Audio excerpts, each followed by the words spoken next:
Hallelujah! For the second day, no bombs fell on women and children in Gaza. No missiles shredded old men and old ladies. No shell fire destroyed what's left of the architecture of the once bustling Gaza Strip, home to 2.3 million people. Of course, there are fewer people now because wholesale slaughter for 16 months has been the daily reality of the Palestinian people under occupation in Gaza. Of course, the ceasefire may not last like so many ceasefires before it. Of course, the killing continues in the occupied Palestinian territory that they call the West Bank. Of course, Palestinians and Lebanese continue to be killed in Lebanon, despite a ceasefire officially existing there. But it has been an historic victory. The war aims of the Netanyahu murder gang have singularly failed in front of the eyes of the whole world.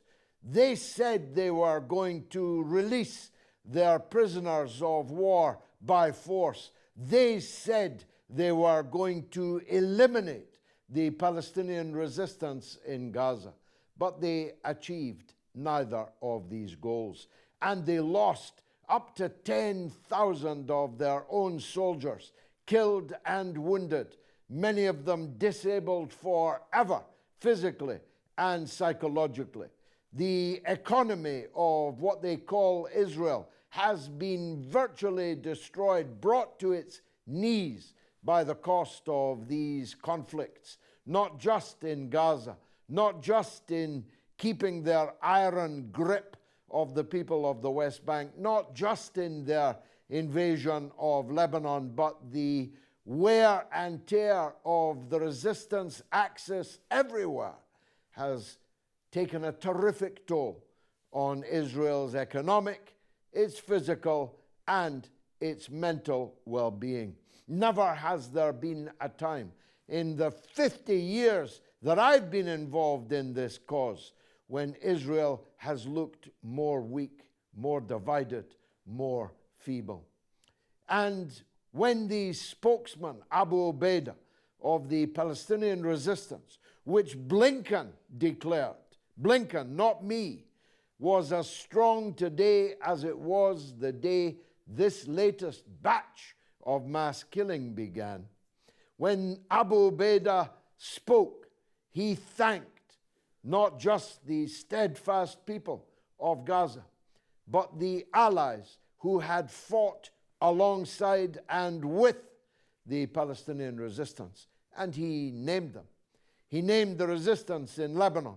He named the resistance in Yemen, the resistance in Iraq, and he named the Islamic Republic of Iran as their partners in this epic, historic struggle, the victory of which is being celebrated on the streets of Gaza today.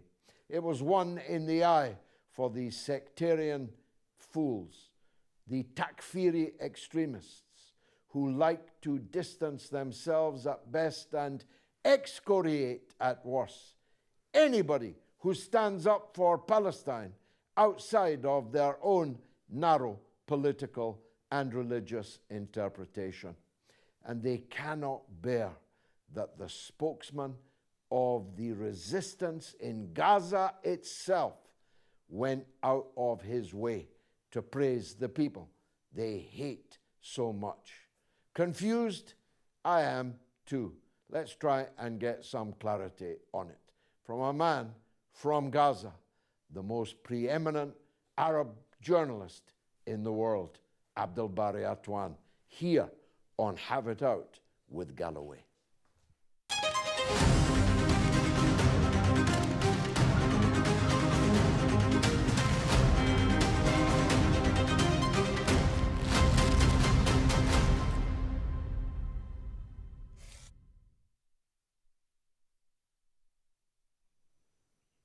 Abdel Bari Atwan is the preeminent Arab journalist. For a time, he was the last Arab journalist. He's been joined in the course of this conflict with hundreds of others, 300 of them martyrs, who have given their life's blood to bring us the truth on an hourly basis, minute by minute, live streamed, of this epic genocide which Israel carried out. It failed. The Palestinians have emerged victorious, and no one will be happier than Abdel Bari Atwan at this great victory which is celebrated today.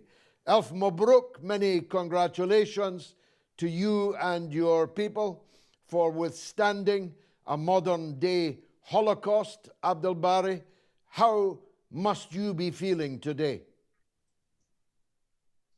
Well, I'm celebrating like you, George, because our people are not losing. At least maybe some people say they are not winning, but they are not losing. They managed to stay fast, as you mentioned in your introduction. People there are very happy. If you look at the Israeli people, they are depressed. They are living very, very difficult times. They believe that their country is going to be ruined completely, and they are actually following the orders of Netanyahu, who actually committing the Holocaust, as he said, and he would like this war to continue until he finished the Hamas, the resistance in Gaza. But he failed completely to achieve any of his aims. The first one is to put an end to Hamas and Hamas resistance and actually disarm Gaza Strip. Second, to actually displace all the Gazan people and send them either to Sinai or the international community, as they planned previously. And the third thing is, he actually inflicted a huge losses and the destruction of the Israeli morale, because now the Israeli believe that they don't have a chance to live and to coexist in the Middle East. And the second thing, their state, which is supposed to be one of the strongest military-wise on the whole world, cannot protect them. They cannot actually, make them living like anybody else. Ben Gurion Airport, which is the only one there, it is for the last 15 months, it was actually closed most of the time because of the missiles, because of the sirens, because of many things. So Gaza celebrating. I was talking to my sister there. I said she was so happy. She lost some of her nieces and nephews and grandchildren, but despite that, said I'm very happy. I am going back to Gaza, where she has a house there. I said to her, but your house is destroyed completely. What are you going back for? She said, listen, I want to build a tent on the rubble of my house and live there and feel the victory. We are victorious, and this is more than enough for me. So people are celebrating, and you could see, Hamas people, Hamas soldiers, Hamas fighters, immediately after the ceasefire, they emerged from under the rubble, under the, from the tunnels, and thousands of them were there, wearing a very, very, clean and ironed, military uniforms. And they were so happy, so clean, so organized. And we noticed them when we followed them when they were celebrating the release of the three Israeli hostages, the first one to be released and to go back. Now, the statement by Abu Ubaidah from the rubble, from the battlefront, was a salutary one for some people, was it not? He didn't thank a single king or president of any Arab country. He didn't thank any particular trend or current or sect inside the Arab world. He thanked those who had fought for the Palestinian people under siege and genocide in Gaza. And the people he thanked were the people that the extremists like to hate and insult. That must have been one in the eye for them.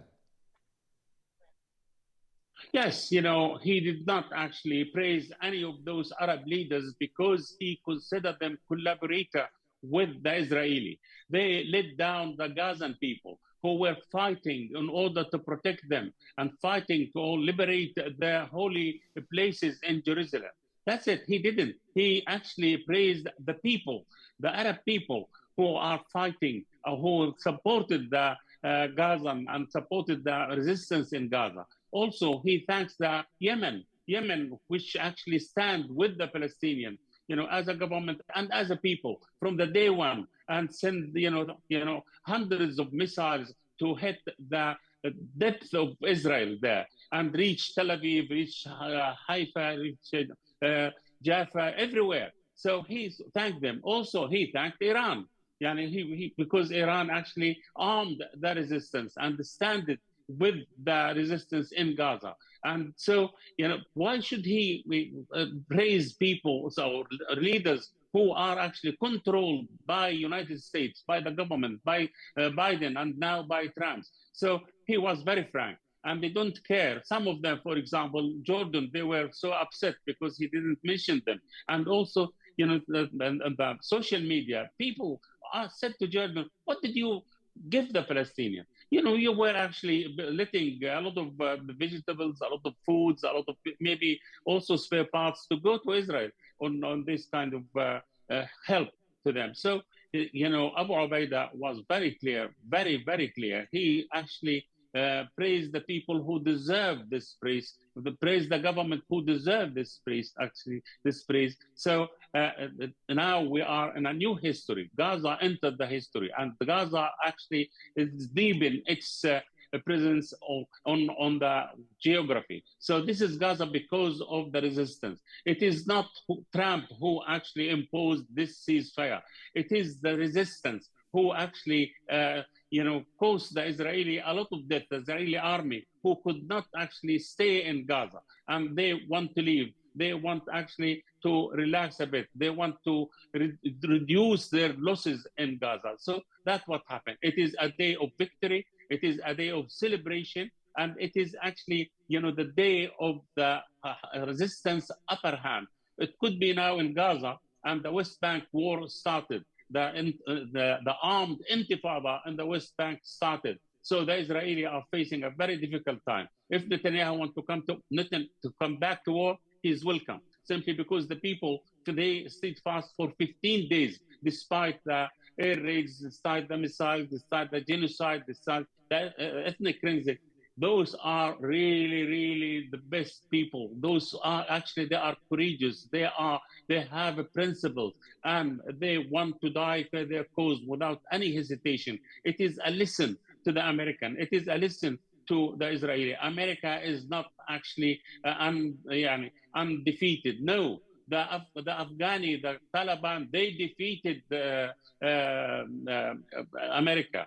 And also the Iraqi people, the Iraqi resistance defeated the America and kicked out their 160,000 troops, and they were actually occupying Iraq. So I believe what is happening in Gaza actually is a good example for all those countries, for all those people who are humiliated by, the Western imperialism.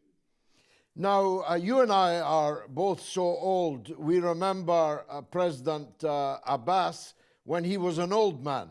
Now he's beyond an old man. But he declared that he intends to rule in Gaza. It didn't look too much to me when I was looking at the pictures from Gaza that he would be all that welcome there. What do you say? George, he is not welcomed in the West Bank, in Ramallah, where his actually base is. So I don't believe he will be welcomed in Gaza. And so simply because he is trying to actually prove the American he is willing to do whatever they ask him to do. Same thing to the Israeli. He sent his troops to Jenin, the camp of Jenin, and he killed many people, many resistance leaders of the resistance in Jenin, which is a very strong base of resistance in the West Bank. So he's telling the American, I am ready to go and do the same and shoot all those resistance and clear Hamas from Gaza. he is dreaming. No, he wouldn't have any place in Gaza. He wouldn't be welcomed in Gaza. I know Gaza very well because I am one of them there, and my family is there. So what I want to say that, what the Hamas ruling Gaza, and it will rule Gaza. Nobody will accept any forces from whether the that traitor Arab governments or armies, or from Abbas, or from America, or from anywhere in the world. No, people of Gaza are proud of Hamas, proud of the resistance, and they want the resistance to rule them, because Hamas and Al Jihad and other organizations prove that they are capable to to take a stand, strong stand, and to protect Gazan people and try to actually liberate all of Gaza and all of Palestine. So those people are, deserved to have a ruler who is actually solid, who believe in resistance or and liberating all of Palestine. That's the Gazan people. They are different people, and it's tens of thousands of Gazan actually joined Hamas. And you could see, the number is increasing, and the Israelis are admitting that. Now the number of Hamas fighters, who used to be 24,000 according to the Israeli documents, now there are more than 100,000 fighters joined Hamas, and they are ready to continue the war. If Netanyahu wants to go back to the war, okay, they will be there. And you have to see, people there, they are the Israelis are leaving Gaza, and the Palestinians are staying there, and they are actually deeply rooted in Gaza, and they will continue like that. It is a day of victory, and I believe the Gazan will continue to celebrate until they teach Israeli a lesson. Israeli believe that they could enforce themselves, their occupation, their genocide on Gazan by death, by killing people. But there are people difficult or impossible to throw the towel. They will not throw the towel. Gazan people are there to fight for their just cause and to liberate all their land without any exception. Now, the prisoners, Palestinian prisoners in their thousands, are beginning to be released, starting with women prisoners and with child prisoners. Can you believe it? They openly admit that they are holding children, and they've begun to release them. Of course, the West calls them prisoners, and they call the Israelis in Gaza hostages, but either they're both hostages or they're both prisoners. But the Palestinian prisoners are now being released, and it's a very moving sight, isn't it? People who have grown old in the Israeli dungeons. Such has been the shocking treatment that they have received.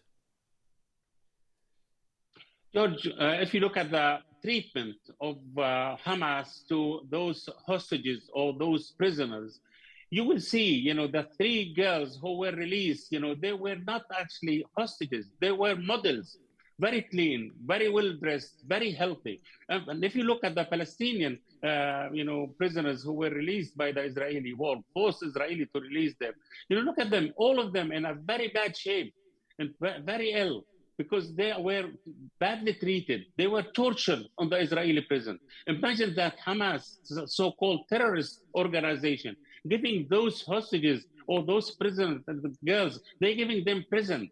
And actually they take pictures with them and they say bye-bye in a very civilized way, while the Israeli actually delayed their release and treated them very badly. Those are the Israeli who are supposed to be representing the Western civilization, and those Hamas people who are supposed to represent, according to the West, the terrorists. So it is a huge difference now. So I believe now Israeli actually are losing, losing any kind of sympathy all over the world, except in the Western world. The people who came here in order to learn from them about democracy, about human rights, about respecting people, about coexistence.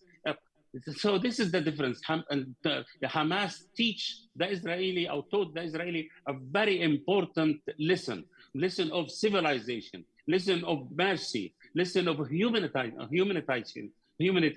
So this is the difference. So I believe, tomorrow or after tomorrow, we will see, those hostages, how they are going to say about Hamas, how what they will talk about Hamas and about their time when they were detained. I believe this will actually, smash all the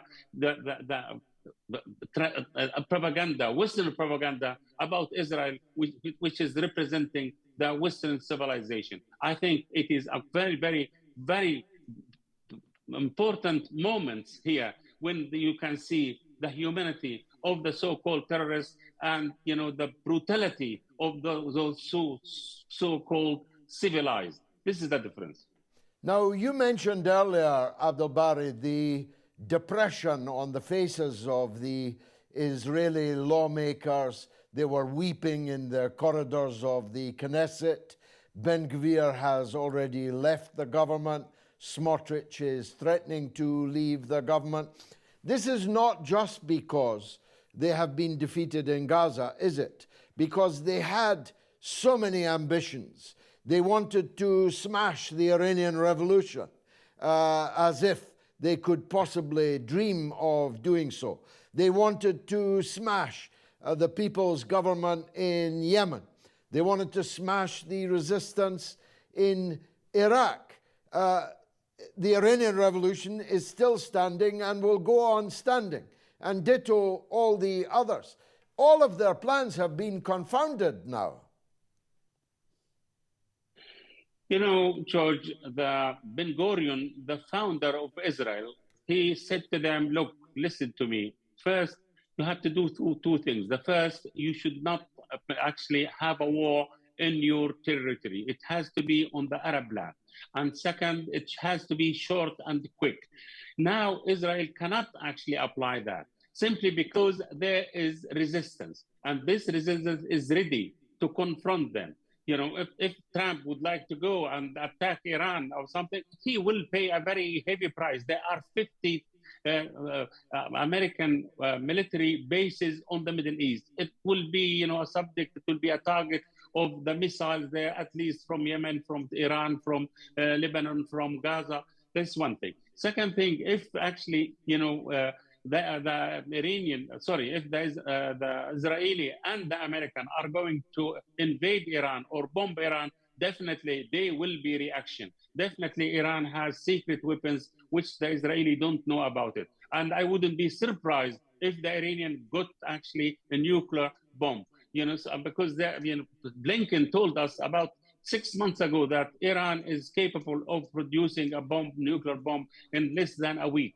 So maybe we don't know yet, but I hope they wouldn't make this mistake. I know Trump, he doesn't like Iran. I know Trump, actually, he canceled the Iranian-American or Iranian international agreement to actually freeze all the activities, nuclear activities, and so not to produce any sort of nuclear weapon. But if he makes this mistake, he will pay a very heavy price. The European will pay a very heavy price. It will be energy crisis all over the Europe, especially in big European countries who are dependent on the energy from outside. So maybe I wouldn't be surprised if Netanyahu put pressure on Trump to actually attack Iran, because Netanyahu knew that he cannot do it himself and alone without the American support. But Netanyahu managed to influence Trump and ask him to cancel the nuclear treatment, the nuclear actually agreement. And so what happened? It was a gift, a God gift to the Iranian. They managed to get rid of these in terms of this agreement. Now, if he actually, Netanyahu managed to convince Trump to go and attack Iran, I believe it will be a third world war. And I don't believe the Iranian will just throw the towel or submit for any attacks. They will fight until actually they teach the American a lesson, exactly like the Taliban, who don't have maybe 1% of the Iranian weapons, or how they managed actually to kick the American out of Afghanistan, and the same the Iraqi, who were actually very poorly armed, and they managed to kick 160,000 American forces from Iraq, and actually put an end to the American invasion and occupation of Iraq. So I hope, we wouldn't reach that moment. I hope, Trump will be wise enough and to learn from his previous lessons and to actually work for peace, not for war in the Middle East. And Iran, of course, has a brand new strategic partnership agreement with the Russian Federation, which makes an attack on Iran even more expensive for anyone who dreams of it. Abdel Bari Atwan, the great Arab journalist, enjoy this day, and thank you for joining us on Have It Out with Galloway. Let's go to the video wall now. The unique feature of this show is that the audience can join in and in person. Let's start off in England, in Exmouth, where Jenna Quayle has a point she wishes to make. Jenna, welcome to the show. What would you like to say?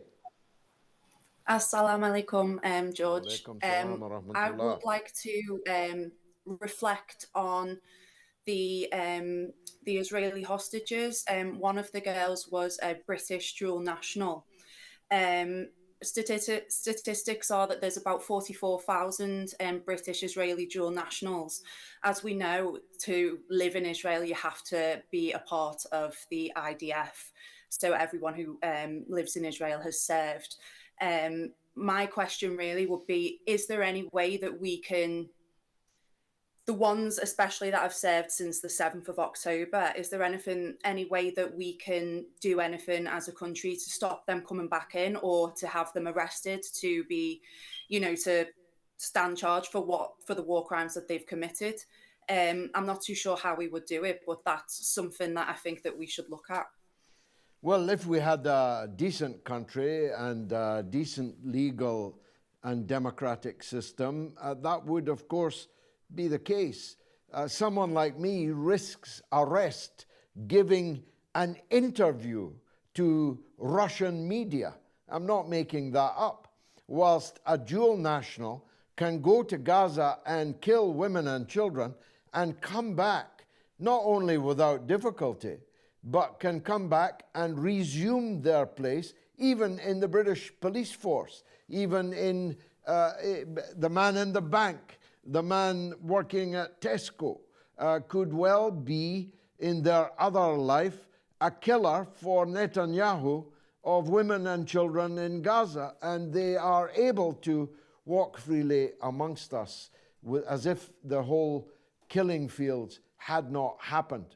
There may be attempts by private individuals to take legal action to highlight these matters, and that may very well be worth trying, but I suspect that they will not get far, because you and I live in a country that is up to its eyes and beyond its eyes in the blood of the Palestinian people in Gaza, in Jerusalem, in the West Bank, and our government has played one of the most shameful roles in the entire world, where there were many bad actors. The British government under Sir Keir Starmer has played a despicable role, and the poor pilots of the Royal Air Force were ordered by the British government to effectively act as targeters, spotters for Netanyahu's killing machine. How about that for a government to be ashamed of? So you're right to highlight this issue. You ask if anything can be done about it. I doubt it, but I'm open to any idea that anyone has as to how it could be tackled. David Atherton is in London in the United Kingdom. David, what would you like to say? Well, I was asked to ask you a question about Donald Trump. And as you can see, I'm at a Donald Trump party in London at the moment. where I come from. And good old Donald Trump has saved the Chagos Islands for Britain. And my question for you is, do you think the populists in Europe will coalesce around Donald Trump and reject the Europe and the European Union? Well, I was myself at the US Embassy today at midday, and my 4-year-old is currently running around with a hat on just like yours.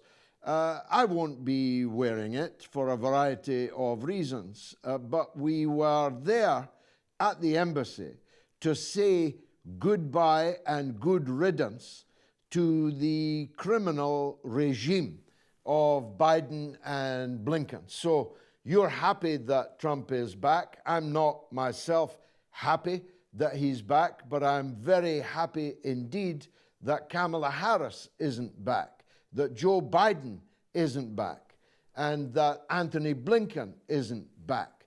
And we hope that the Donald Trump who spoke at the in his rally the night before his inauguration, we were very happy at what he said. He reinstated TikTok. He declared that he had ordered this ceasefire in Gaza. He declared that he would stop World War III. He declared that he would be talking to President Putin and President Xi Jinping, and that he would stop the world spiraling into nuclear conflagration, which would be the end of all of us. So if President Trump does what he said he would do, and if he succeeds in doing it, the world has dodged the biggest bullet possible, the nuclear bullet. And I'm fully convinced that if Biden and Harris had continued in office, if Harris and Blinken had continued in office, we were on a helter-skelter to the Third World War. Now, your direct question, it's true that populism is rising in Europe. I myself have never understood what's wrong with populism. I've never understood why populism is a bad word in politics. And there are right-wing populists and there are populists like me. We are on different sides of most political arguments, though not all of them by any means. And we have to compete amongst our public, our populations, for the affections, for the loyalty of the people. And we'll see how that conflict goes. But I'd rather a polity in which it's me versus Nigel Farage than a polity in which it's Rishi Sunak against Keir Starmer. And I think that that's true in Germany, it's true in France, it's true in many other parts of Europe, that the centre, as they like to call themselves, cannot hold because they have completely failed. They have self-harmed their own societies, their own democracy, their own economies. They have committed economic suicide in the case of Germany, for example. And if people are sick of the centre, they'll have to look for something new. And people like Farage offer that something new in Britain, and so do I. And the people will have to choose. Thank you for your call. I'm going to go to Spain, though. Lorena Senates in Vigo, in Spain. Lorena, welcome to the show. What would you like to say? Hello, Mr. Galloway. Hope you can hear me well. Yes. Well, my question is about the British campaign against anti-Semitism, which is portraying Israel as the victim and using Zionist propaganda against, the Palestinian people suffering in Gaza. However, we know that Palestinians are also Semitic people, so this definition of anti-Semitism is, in reality, it doesn't work. So we should not buy into this rhetoric. Do you agree that organizations like this should be disbanded and held to account for for enabling genocide in Gaza? Well, thank you. Look, I mean, I wish they would disband themselves, but I have no faith that they will do that, and they certainly will not be forced to do it by governments who follow their line almost to the letter. So if we're going to do anything about that, we'll have to elect different governments, a different kind of governments. You're right to make the point that the Palestinians are Semitic, and most Israelis are not Semitic at all.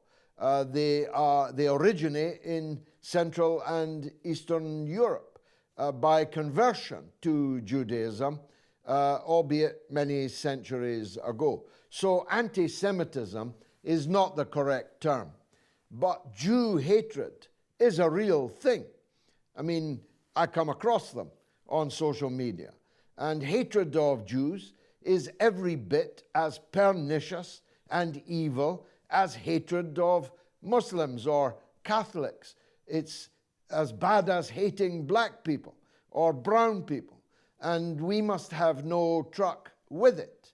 But what we will not allow is the weaponization of definitely existing hatred of Jews as a defense for crimes of this magnitude that we have been watching in Gaza, because just because you were a victim of Jew hatred and massacre in the past by Europeans does not allow you to carry out the same kind of massacres and deploy the same kind of anti-human tactics as the state of Israel has been carrying out in Gaza. In short, we do not believe that Netanyahu speaks for the Jewish people. And the Jewish people are not collectively responsible for the crimes of Netanyahu. Where is the biggest community of Jews in the entire region outside of what they call Israel? It's in Iran.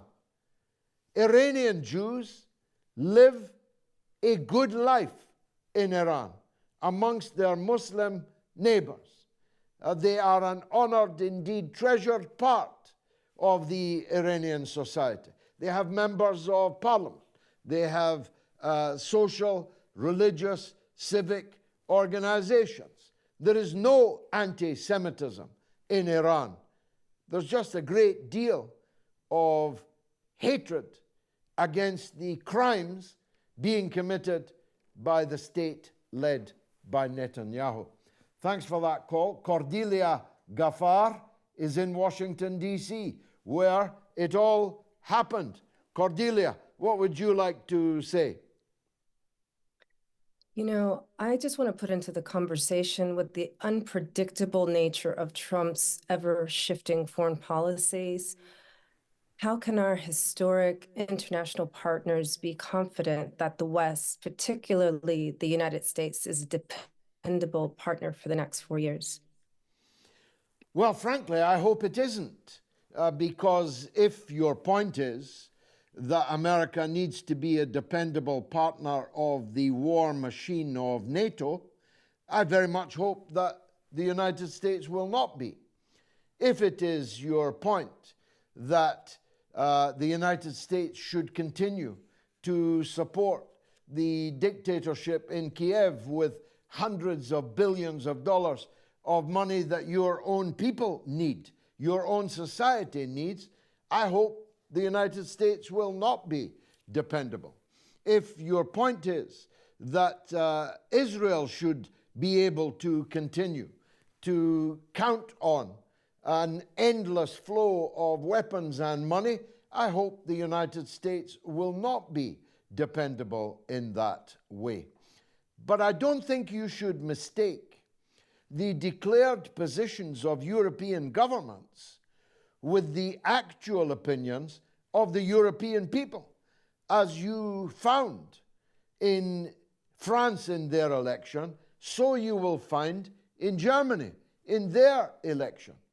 And you would have found in Romania if NATO and the EU had not demolished, destroyed the democratic rights of the Romanian people. You will find in election after election that the European people don't want a partner like the United States has been in recent years. They love the American people. I have American blood in my veins. We love the American people.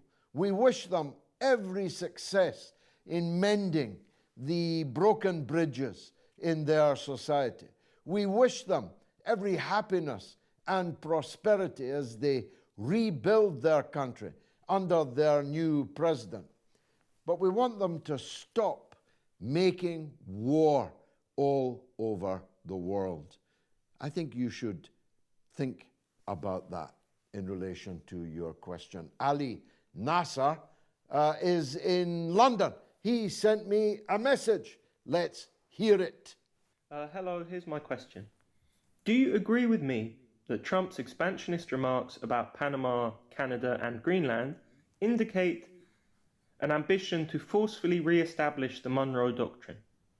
Although he only mentioned a handful of countries, the fact that they are all within the Western Hemisphere gives me the impression that he intends to pursue a more bullish policy, both militarily and economically, across the whole of what is traditionally considered to be the USA's backyard.